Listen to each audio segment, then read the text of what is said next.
Hello students and welcome to online tutor में आपका स्वागत है। और यदि आप मेरे चैनल में पहली बार आए हैं तो इसे सब्सक्राइब करना ना भूलें। अभी हम लोग कर रहे हैं एक्सरसाइज 1.3 का क्वेश्चन नंबर 6 और क्वेश्चन नंबर 6 में ये बोल रहा है कि look at several example of rational numbers in the form p by q where p and q are integers with no common factors other than 1 and having terminating decimal representation expansions. Can you guess what property q must satisfy. ये बोल रहा है कि भाई हमको p by q मतलब rational number की बात कर रहा है ये, उसमें जिसका भी जो है डेसिमल एक्सपेंशन टर्मिनेटिंग होती है। ओके, ये देखो टर्मिनेटिंग डेसिमल एक्सपेंशन होती है, उसकी क्या प्रॉपर्टी होती है। ओके, तो देखो उसकी प्रॉपर्टी क्या होती है ना, हम कुछ एग्जांपल ले लेते हैं। जैसे कि एक एग्जांपल हम ले लेते हैं 2/5। 2/5 में क्यों क्या है 5 है, तो ये कितना हो गया, इसके अगर डेसिमल एक्सपेंशन में निकालूं तो ये निकलती है 0.4। आप भाग करके देख लीजिए। इसी प्रकार से अगर मैं 3/2 ले लूं तो उसकी डेसिमल एक्सपेंशन निकलती है 1.5।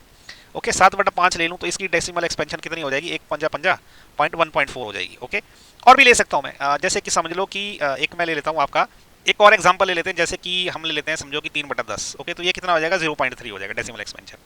इसी प्रकार से हमने क्या था कि जो क्वेश्चन नंबर 1 में देखे थे करके देखा था, उसमें देखो 33.8 का क्या था, नॉन टर्मिनेटिंग डेसिमल एक्सपेंशन आया था। तो वो कितना आया था हमारा, अगर हम करके देखें 8 चौके 32 होता है, 1 बज गए, 8 एकम 8, 2 बज गए, 8 दूने 16 और 5 इतना बनेगा अगर आप भाग करके देखिए। ओके, मैं मतलब इसको मेंटली कर रहा था। इसके अलावा हमारे पास एक और आया था 329/400। ओके, ये भी आया था। तो इसमें देखो ये वाला क्यू है, ये भी क्यू है, ये भी क्यू है, ये भी क्यू है, ये भी क्यू है और ये भी क्यू है। ओके, अब ये इसमें खास बात ये है ना कि क्यू में या तो 2 है या तो 5 है, इसके अलावा कोई कोई दूसरा फैक्टर नहीं है। ठीक है, कोई दूसरा फैक्टर अगर ऐड कर दूंगा तो वो नॉन टर्मिनेटिंग बन जाता है। जैसे कि मैं क्या कर देता हूँ, एक काम करता हूँ, जैसे 1/6 ले लेता हूँ। अब इसमें नीचे क्या आ गया, क्यू के अंदर 3 और 2 आ गया। ओके, अब इसकी डेसिमल एक्सपेंशन देखते हैं, टर्मिनेट होगी क्या। ठीक है, 6 से अगर इसको डिवाइड करूँ नहीं चलता, 0 लगेगा, पॉइंट लगेगा यहाँ 0 लगेगा, 6 कम 6, 4 बच गया 40, 6 छिके 36। ओके, ये 36 हो जाएगा, फिर 4 आ गया। अब क्या 1.6666 आता जाएगा क्योंकि टर्मिनेट नहीं होगा, 4 रिपीट होता जाएगा।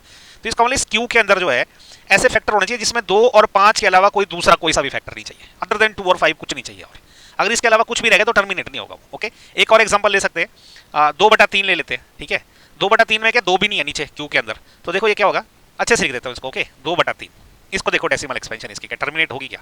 ये 3 है, नहीं चलता, 0 पॉइंट लग गया, डेसिमल लग गया, 6 हो गया, 6 3 18, फिर से 2 आ गया। देखो ये फिर अब ये 6 चलता जाएगा। तो नीचे क्यू में 5 और 2 के अलावा, इसके फैक्टर के अलावा कुछ अलग फैक्टर आ गया ना, तो फिर ये चलेगा नहीं।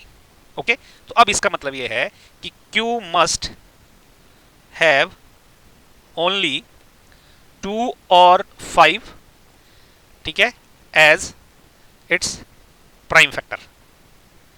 ओके, इसके प्राइम फैक्टर सिर्फ 2 और 5 होना चाहिए, इसके अलावा कुछ नहीं होना चाहिए। इसका मतलब क्यू क्या हो सकता है, क्यू हो सकता है 2 रेज टू पावर समथिंग, मतलब 2 रेज टू पावर n हो सकता है।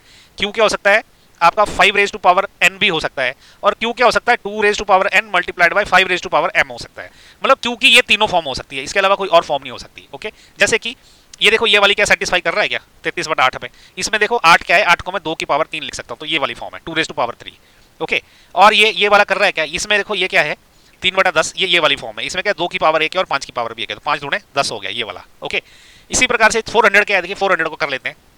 400 ये क्या आ जाएगा, 2 से चलेगा, ये 200 आ गया, फिर 2 से चला 100, 2 से चला 50, 2 से चला 25। ओके, फिर 5 और 5, तो ये क्या हो गया, देखो 1 2 3 4, 2 की पावर 4 मल्टीप्लाइड बाय 5 की पावर 2, तो ये भी इसी फॉर्म में आ गया, 2 raise to power n 5 raise to power m।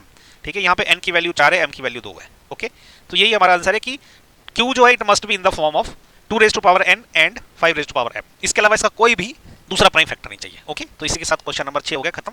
आपको समझ आया तो ठीक है, नहीं समझ आया तो फिर से मेरे से क्वेश्चन करिए, मैं ट्राई करूंगा आपको एक्सप्लेन करने की। ओके, तो thank you so much for watching my video.